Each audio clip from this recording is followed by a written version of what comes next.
कर्नाटक की बीजेपी हुकूमत के खिलाफ रियासत के उर्दू शायरों और अदीबों ने सख्त नाराजगी का इजहार किया। रियासत में बीजेपी हुकूमत कायम हुए 2 साल गुजर चुके हैं, लेकिन अब तक उर्दू एकेडमी की तश्कील नहीं हुई है। बंगलुरु में कर्नाटका उर्दू पोइट्स एसोसिएशन के तहत तहनती जलसा मुनाकिद हुआ। शायरी इत्तेफाक डॉक्टर अमजद हुसैन हाफिज कर्नाटकी को साहित्य एकेडमी की जानिब से बाल पुरस्कार मिलने की खुशी में ये महफिल सजाई गई थी। बंगलुरु की मुख्तलिफ तंजीमों, शायरों, अदीबों ने मिलकर हाफिज कर्नाटकी को तहनीत पेश की। बच्चों के अदब के लिए उन्हें कौमी अवार्ड मिलने पर पूरी रियासत के लिए फख्र की बात करार दिया।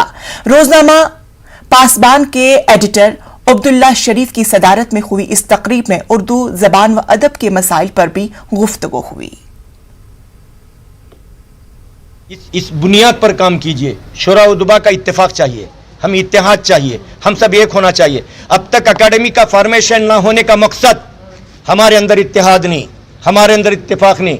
अब एक मैं कह रहा हूं, कई तंजीमों की अकेडमियां हो गई, कोई अकेडमी खाली नहीं। अगर एक अकेडमी ना होती तो पूरे कर्नाटक के अंदर धज्जियां उड़ जाती थी। पूरे कर्नाटक में स्ट्राइक होते थे। क्या किसी तंजीम ने स्ट्राइक किया? क्या किसी तंजीम ने मांगा? क्या किसी तंजीम ने पूछा? क्या वजीर आला से कोई किसी को पूछने की ताकत हुई? आज दुख होता है, इस बात का हमें दुख होता है कि आज तक 2 साल हो गए इस सरकार ने कायम नहीं किया। मैं कौमी अवार्ड लेकर आया हूं, दुख होता है किस बुनियाद पर नहीं किया। मैं कई मर्तबा उनसे कहा, देखिए एक बात हमारी आदत है, हम दोस्ती रखते हैं, कभी किसी के पास हम हमारी गर्ज नहीं रखते। ये देख लीजिए, साबित कर लीजिए। अब तक उर्दू एकेडमी का सवाल है, अब तक उसका तश्कील हो जाना चाहिए थे। पता नहीं गवर्नमेंट को शायद उसका उतना इंटरेस्ट नहीं है। उर्दू एकेडमी का बजट भी बहुत कम है।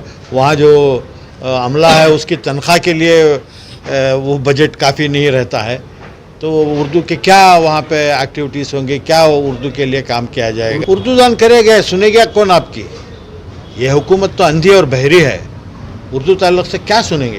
प्रोग्राम मैंने किया है, उसके पीछे सिर्फ एक बात यह है कि हमारी अदबी जो नस्ल है, हमारे अदब दान हजरात जो हैं या उर्दू दान हजरात जो हैं, वो सब बेहिस हो गए हैं। किसी के पास हिस नाम की चीज़ नहीं है।